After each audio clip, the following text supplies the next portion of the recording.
Hello friends, welcome to my channel. তো মামনি চ্যানেলে সকল বন্ধুদেরকে স্বাগত জানাই। আশা করি সকলেই ভালোই আছেন। তো চলুন আগে রেসিপিটা দেখে নেওয়া যাক, তারপরে রেসিপির নামটা বলছি। তো এখানে দুটো মিডিয়াম সাইজের আলু দেখুন আগে থেকেই অফ ক্যামেরায় সিদ্ধ করে নিয়েছিলাম। সেটাকে দেখুন এই যে খোসা ছাড়িয়ে নিচ্ছি। তো যে যেখান থেকে বসে আমার ভিডিওটা দেখছেন একটা লাইক দিয়ে প্রথম থেকে কন্টিনিউ করার অনুরোধ রইল। এরপর আলু দুটোকে দেখুন একটা ছুরির সাহায্যে ছোট ছোট করে টুকরো করে নিচ্ছি। চাইলে হাতে করেও ভেঙে নিতে পারেন। এরপর দেখুন একটা বাটিতে টক দই নিয়ে নিলাম 100 গ্রামের মতো। ভালো করে ফেটিয়ে নিয়ে সিদ্ধ আলুটার মধ্যে ঢেলে দিলাম। এরপর দিয়ে দিলাম লবণ স্বাদ অনুযায়ী। আমার পরিবারের মেম্বার অনুযায়ী আমি দুটো আলু নিয়েছি। তো আপনাদের পরিবারের মেম্বার যদি বেশি হয় তাহলে আরও বেশি করে নিতে হবে সব, দই আলু। এরপর কুচানো পেঁয়াজ দুটো মিডিয়াম সাইজের পেঁয়াজ আগে থেকেই কুচিয়ে রেখেছিলাম, সেটাও দিয়ে বেশ ভালোভাবে মিশিয়ে নিলাম বা মাখিয়ে নিলাম।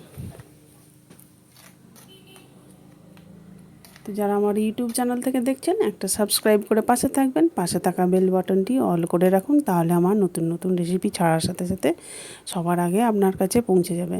তো গরমের পক্ষে এই রেসিপিটা কিন্তু সবার পক্ষেই ভালো। এটা হচ্ছে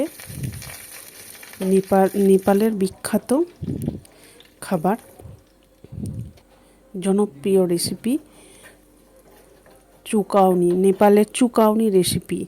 তো এটা আমাদের সবারই পক্ষেই বেশ ভালো। তো তরকার জন্য সর্ষের তেল, গোটা সর্ষে, কারি পাতা, বিট লবণ, হলুদ আর কাশ্মীরি লঙ্কা দিয়ে দেখুন উপর থেকে দিয়ে মাখিয়ে দিলাম।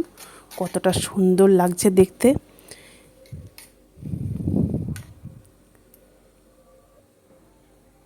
তো বাড়িতে আপনারা অবশ্যই একবার হলেও বানিয়ে দেখবেন, কেমন হলো কমেন্ট করে কিন্তু জানাতে ভুলবেন না।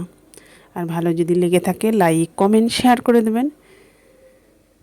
দেখুন গরম গরম ভাত আর এই রেসিপি কিন্তু দুর্দান্ত লাগবে। গরমের পক্ষে খুবই উপকারী একটা রেসিপি, সবার পক্ষেই উপকারী।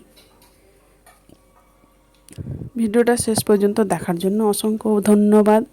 আবার কাল চলে আসবো একটা অন্য রেসিপি নিয়ে।